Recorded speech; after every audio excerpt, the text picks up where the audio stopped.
Alors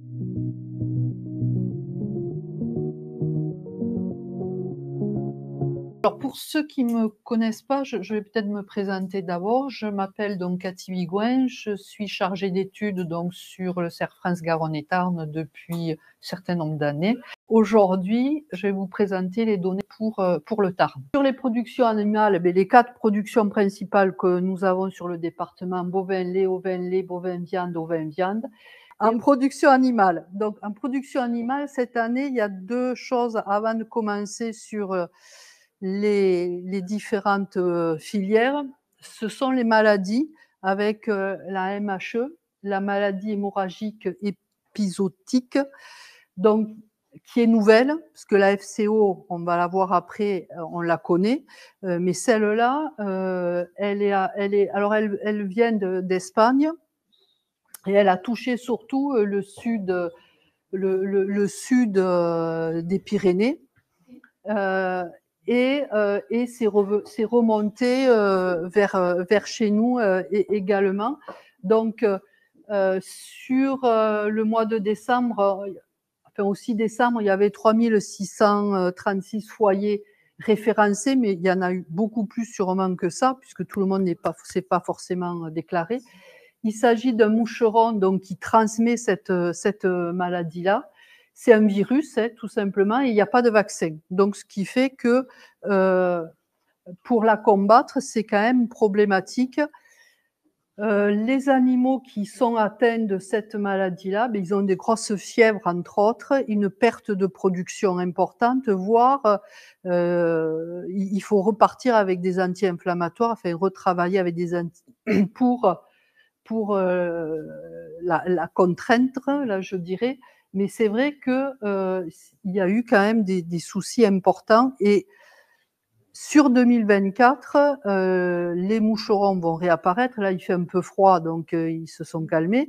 Mais les moucherons vont réapparaître et vont repiquer des animaux qui ont été infectés. Donc ça veut dire que le risque, il est aussi sur 2024, avec des risques peut-être aussi d'avortement et autres sur les animaux, parce que des animaux plus sensibles, plus fragilisés, ou ils prennent pas, ou des problèmes de fécondation, quoi. Donc, on a eu des zones qui étaient en réglementé, des zones indemnes. Et par rapport à ça, au niveau de la circulation des animaux, ça a été problématique. Et avec mise en place de désinsectisation et de tests également. Donc ça, plus de temps, un surcoût qui n'est pas négligé quand même pour les exploitations. Si on regarde sur la FCO, donc là, c'est une carte un petit peu différente. Pourquoi ça donc ici, en bleu, vous avez les zones et dont le Tarn fait partie, MHE plus FCO. Donc on a été touché par les deux. Sur le Massif central, c'est plutôt la FCO, et sur cette zone-là, ça a été plutôt la MHE. Mais pour dire que donc on a aussi ça, la FCO, alors qui a été plus présente, il semblerait, sur les ovins que sur les bovins, mais il y a des élevages bovins qui ont été touchés par rapport à ça. Alors là, on a une vaccination qui est possible, contrairement à la MHE. Tout le monde ne vaccine pas, forcément. Et donc là aussi, c'est des risques de non-fécondation, je dirais, et de perte d'embryons, quoi, et de perte de production. Donc ça, c'est quelque chose qu'il va falloir suivre sur 2024, parce que ça peut avoir un effet vraiment préjudiciable sur les productions.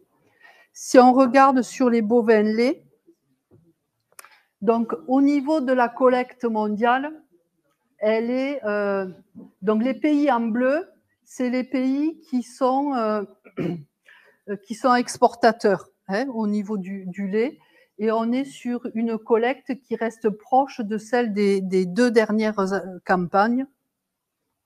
Par contre, en volume, par contre on regarde avec la MSU, là on est sur une production un peu meilleure, parce qu'on a eu du lait de qualité supérieure. Au niveau de la collecte européenne, elle s'améliore légèrement sur les 8 premiers mois grâce à l'Allemagne et aux Pays-Bas. Mais par contre, à partir de septembre, elle est en repli par rapport à 2022. Alors, pourquoi? Parce que, entre autres, il y a eu des chaleurs les grosses chaleurs sur le mois d'août. Et puis après, on le verra sur la France. Donc là, voilà, au niveau européen, par rapport à 2022, vous voyez, on est relativement stable.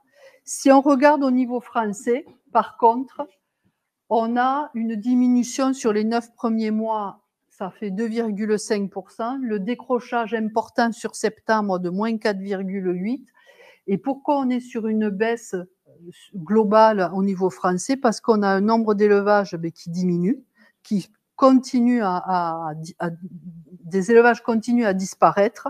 Et si on regarde, nous, au niveau Occitanie, on est sur moins 10% de volume livré et un nombre d'exploitations moins 6% par rapport à l'année d'avant. Et sur le Tarn, c'est la première fois que je vois ça, moi, parce que d'habitude, sur le Tarn, on résistait mieux que la moyenne de l'Occitanie.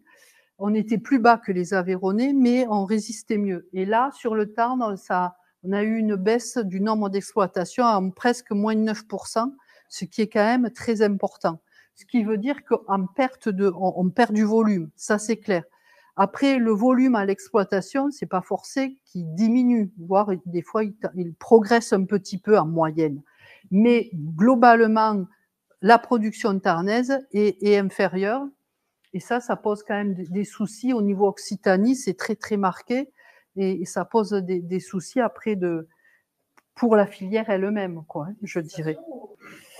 Donc, ce qui veut dire que, par contre, en termes de prix des produits industriels, là, vous avez le beurre et la poudre de lait. Mais quand on regarde en termes de courbe, on est quand même sur un niveau de prix, alors, qui a certes diminué par rapport à ce qu'on a eu en 2022, mais on était monté à un niveau très élevé. Même là, on est quand même sur un prix du beurre, à un prix qui est intéressant, je dirais. Et au niveau de la poudre de lait, c'est un peu moins marqué. Je dirais, elle a nettement chuté et on revient à des niveaux comme on avait sur 2011, quoi. Mais le prix des produits industriels, pour l'instant, comme on est sur une production mondiale qui évolue peu, on est sur des prix industriels qui se tiennent plutôt bien. Si on regarde au niveau du prix du lait, donc au niveau depuis là, si on regarde la courbe au niveau français, si vous voulez, on a eu une progression jusqu'au mois de juin, et depuis le mois de juin, on a quelque chose qui se tasse un petit peu. Je vous ai mis la courbe au niveau de l'Allemagne pour voir un petit peu la différence, si vous voulez, sur de 2019 à 2021, on était sur un prix relativement proche, je dirais, même si on a des différences saisonnières et autres, mais globalement, on était à peu près pareil. L'Allemagne a progressé nettement plus vite que nous et nettement plus haut. Et par contre, on a eu une baisse beaucoup plus marquée et on se retrouve avec la France, pour l'instant, qui a un prix supérieur à celui de l'Allemagne. Alors, à savoir qu'au niveau de l'Allemagne, suivant les laiteries, on est sur des prix vraiment très différents d'une laiterie à l'autre, quand même, suivant les zones, on est sur des choses différentes. Mais pour dire que on a eu des courbes un petit peu différentes suivant les pays. Et en termes de prix, si on regarde au niveau français, donc là, vous avez 2023, donc pour ce que je vous disais, on est parti nettement plus haut, et puis là, on est sur un prix à peu près équivalent à celui de 2022, mais qui reste quand même nettement supérieur à celui de 2021. Par contre, on a eu là aussi les coûts de production qui ont progressé quand même.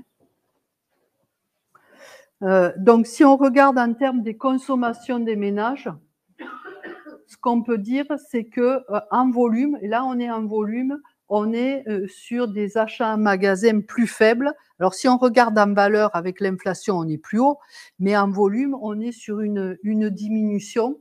Il n'y a que les yaourts et les fromages qui ont certains fromages qui ont progressé, les fromages frais, parce que sinon, sur les autres, on est sur une diminution de la consommation en volume. Et si on regarde maintenant au niveau de l'EBE, donc si on regarde, alors là aussi, en termes des hypothèses, au niveau de la production laitière, en hypothèse par rapport à 2022, la moyenne, j'ai pris une baisse de 2% en volume.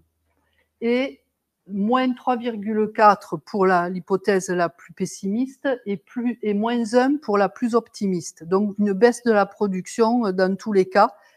J'ai peur qu'elle soit plus marquée que ça, parce que septembre, octobre, quand on regarde un petit peu et qu'on discute avec les éleveurs, il y a des problèmes dans la production. La qualité des fourrages n'est pas présente, des maïs en particulier. Donc du coup, la production marque le pas, quoi. Le prix du lait, en hypothèse, donc le prix moyen du lait sur 2022 était à 444 €. Alors il y en a 70% du groupe qui clôture au mois de mars. Donc, et dans les hypothèses, j'ai pris 459 à 463 avec une moyenne à 461. Avec ces hypothèses-là, alors au niveau des vaches de réforme, là actuellement, on a une baisse du prix des réformes par rapport à ce qu'on a eu précédemment, mais elle reste encore à un niveau intéressant, mais c'est plus faible qu'il y a 6 mois à peu près. En termes du produit, on serait à plus 2% avec des stocks fourragers augmentés. Alors, il faudra voir à quel niveau ces stocks fourragers vont fluctuer. Au niveau des charges OP, on est à plus 5 et charges fixes plus 6. Et donc, avec ces hypothèses-là, on serait sur un EBE sur 2023, dans l'hypothèse où la production baisserait peu, on serait sur un EBE assez proche de celui de 2022. Dans les deux autres cas de figure, on serait sur un EBE plus faible que 2022.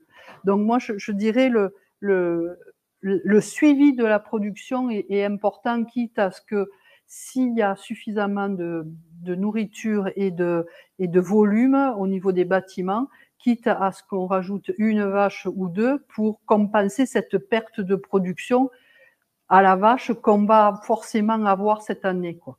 Donc, en termes de revenus disponibles sur 2023, on était à 28 500 et dans l'hypothèse moyenne, on serait à 24 600. Donc, un EBE, un revenu disponible à l'UTH plus faible, je dirais, que 2022.